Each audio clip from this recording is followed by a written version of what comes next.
ओला dock YouTube channel को subscribe करें और बेल आइकॉन को दबाना मत भूलें। अस्सलाम वालेकुम। I am Dr. Atiya Qasim, consultant gynecologist working in a Mumtaz Hospitals and I am related to this field around 10 to 12 years।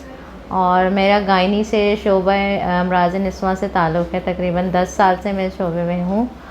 आज बेसिकली मेरा आपके साथ इंट्रोडक्शन जो है वो फैमिली प्लानिंग से रिलेटेड है कि आपको अक्सर ख़वातीन को, हमारे बहुत सारे आवाम को ये नहीं पता होता कि प्रेगनेंसीज़ तो हो रही हैं, डिलीवरीज़ तो हो रही हैं, लेकिन how much gap is take to recover the women for their health. यानी कितना वक्फ़ा देना चाहिए कि एक औरत दोबारा से अपनी हेल्थ को इस काबिल बना सके कि वो एक नई प्रेगनेंसी को दोबारा से इस काबिल हो के सेहतमंद बच्चा डिलीवर कर सके।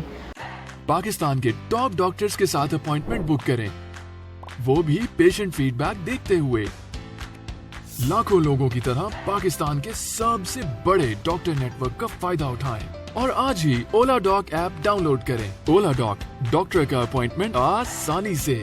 तो फैमिली प्लानिंग अमूमन अक्सर जो डिलीवरीज़ होती हैं, जो हॉस्पिटल में कंसल्टेंट काफ़ी तौर पे मिस कर देते हैं कि पेशेंट को डिलीवरी के बाद ही काउंसलिंग करनी चाहिए कि अब उन्हें कितना मैक्सिमम गैप रखना चाहिए।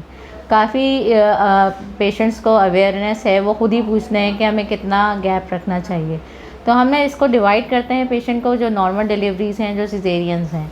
अमूमन हम हर पेशेंट्स को कहते हैं जिनके सिजेरियंस हैं at least for 4 year gaps and जिनकी नॉर्मल डिलीवरीज़ हैं फॉर 3 ईयर्स गैप्स, ताकि उसमें बच्चा इस काबिल हो जाता है कि वो अपनी चीज़ें खुद हैंडल ओवर करके बता सकता है और मदर को कम से कम जो है ना वो पेन उठाना पड़ता है। दूसरा ये कि मदर की हेल्थ भी इस काबिल हो जाए कि वो एक नॉर्मल हेल्दी बेबी डिलीवर कर सके।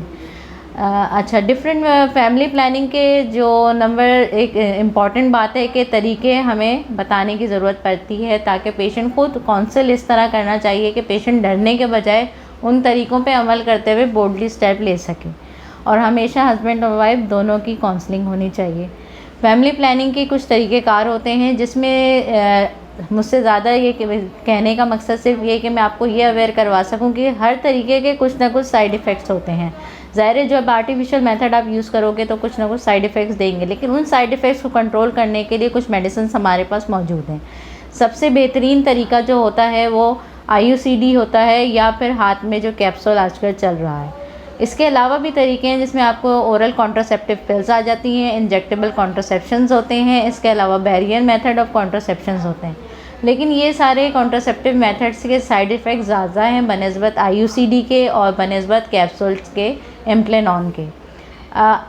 IUCDs जो हम यूज़ करते हैं वो हम ज़्यादातर नॉर्मल डिलीवरीज़ वाले पेशेंट को प्रेफर करते हैं, या जिनकी प्रीवियस वन सिजेरियन सेक्शन होते हैं। ये 5 साल का होता है और 10 साल का होता है।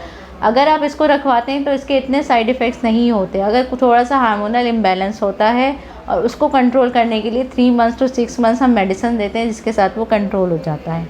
सेकेंड मेथड इज़ इम्प्लेनॉन और जार्डिल मेथड। जार्डिल और Implanon are very much most effective contraceptive nowadays.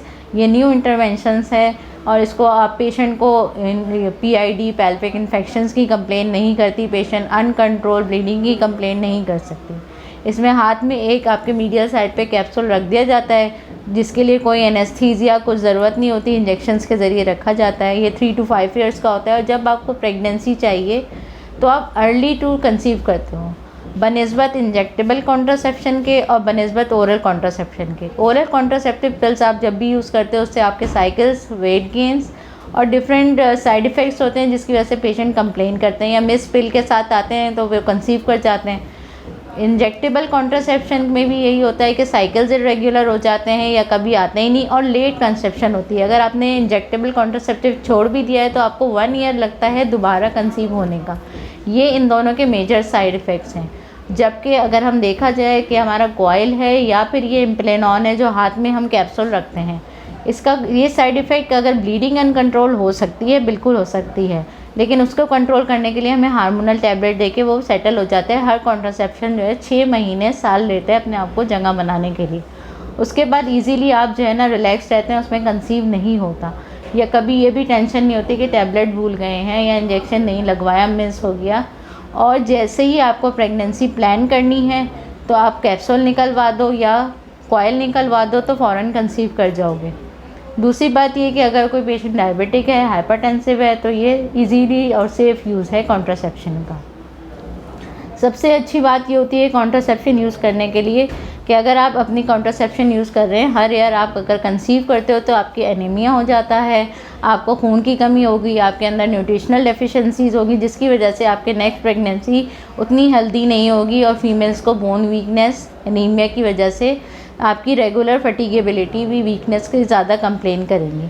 तो अगर आप कॉन्ट्रासेप्टिव प्रॉपर यूज़ करोगे तो उसकी वजह से आपकी ये गैप अच्छा आएगा, आपकी हेल्दी होगी डाइट। अगर किसी को पेशेंट्स को कोई इन्फ्लेमेटरी डिजीज़ हैं तो हम उनको कॉइल रिकमेंड नहीं करते। और ये कॉन्ट्रासेप्टिव मेथड इतने इजी होते हैं कि आप इजीली रखवा के कॉइल और इम्प्लेनॉन तो आप इजीली अपनी डेली रूटीन लाइफ एक्टिविटीज़ कर सकते हो। उसके साथ कोई ऐसा नहीं कि अल्लाह ना करे कॉइल अंदर घुस जाता है, एब्डोमिनल में परफोरेट हो जाता है।